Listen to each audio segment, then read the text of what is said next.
on a South African airliner much like this one. Shaka and I left from Dallas International Airport outside of Washington, D.C. on the evening of July 17th. It was a tremendously exciting, rewarding, productive and tiring trip. We started out in Zimbabwe, where Shaka moderated the hugely successful and widely attended first ever presidential debate in a post-Robert Mugabe era.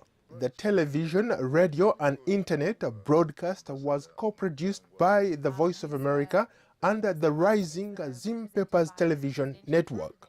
We covered political rallies for both the leading opposition party, MDC Alliance, and the ruling party, ZANU-PF.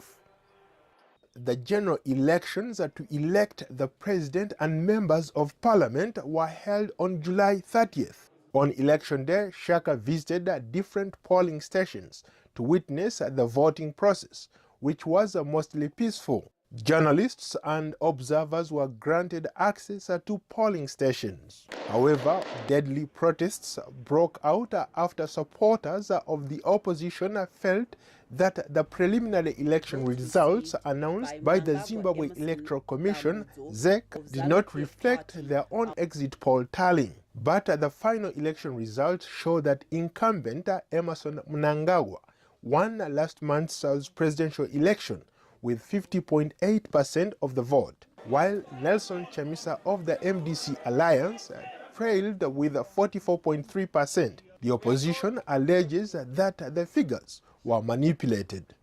I met with the Citizens Manifesto, a non-partisan coalition of young Zimbabweans representing various constituencies, civil society, faith-based organizations, youth and women who want to see a better Zimbabwe.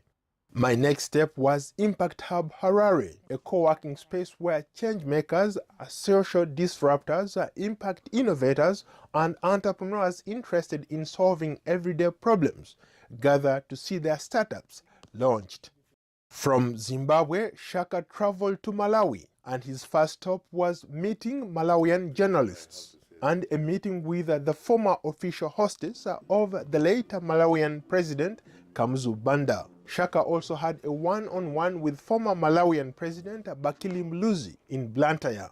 Mluzi served as the first freely elected president of Malawi from 1994 to 2004. As Shaka would say, Mluzi is retired but not tired. He is involved with many charitable organizations. Shaka also conducted an exclusive interview with Malawi's Vice President, Saulus Chilima, who has expressed interest in running for the president in next year's election. Chilima, 45, a former chief executive officer of the mobile network operator Airtel Malawi Limited, left the ruling Democratic Progressive Party last month, saying that corruption in the government is at all-time high. We'll have more of Shaka's interview with Chilema on an upcoming episode of Straight Talk Africa.